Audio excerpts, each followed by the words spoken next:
Governor Mike Pence is the governor of Indiana, and he is my guest today. Great to have you on the show, Governor.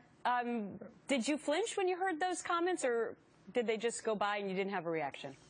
Well, I really did. Look, this is a very serious time here in the state of Indiana. We recently announced Indiana Air National Guard's 122nd Fighter Wing will be deploying to CENTCOM in the region in the coming weeks, but the importance of our allies in the region has never been greater than it is today, and it really was disappointing to see the President use the platform of the United Nations today to essentially call out our most cherished ally in the region.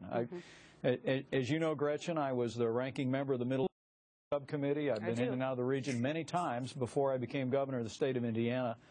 We have no more important ally. We have no greater ally in the region than Israel. And as we're trying to bring other countries into this coalition to beat down ISIS and this new organization, Khorasan, in northern Iraq and in Syria, I think it's vitally important that the world knows that America stands with our allies, including our most cherished ally, Israel. So what did you make of the rest of the speech and quite frankly, his tact, the President's tact and strategy, now that there is one, against ISIS?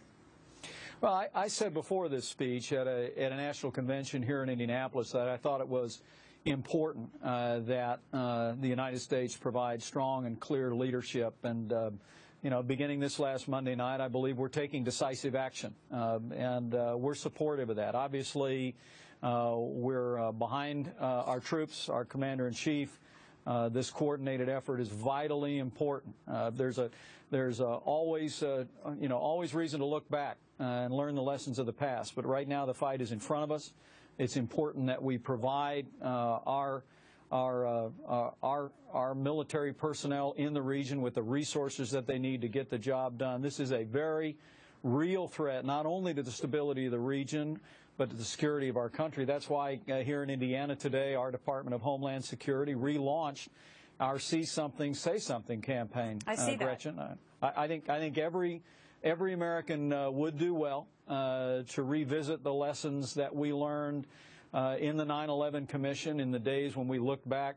There were many people around this country that saw suspicious activities leading up to September 11th and simply, for whatever reason, didn't report those. Now is the time, now that hostilities have been initiated in northern Iraq and in Syria, and we know the potential of individuals holding American passports to come back into our country after being radicalized in ISIS. Now is the time that every American, if you see something, say something, report it to law enforcement all across this country. All right, so I have to tell you, Governor, that you sound, you're speaking about foreign affairs issues and homeland issues. It sounds very presidential. Are you ready to make any kind of an announcement about running? Well, you know, I hope it sounds American.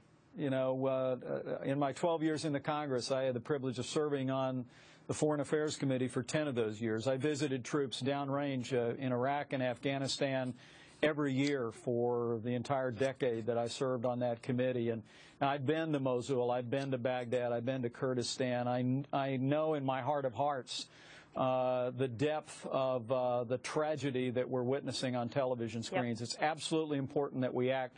I think it's important for leaders at every level in our country to speak clearly and forcefully now. America needs to lead from the front. We need to stand with our allies, beginning with Israel in the region, and we need to do everything necessary to defeat ISIS and defeat this real threat to our country. I hear you. Governor Pence, great to have you on the show. Governor of Indiana. Thank you, sir.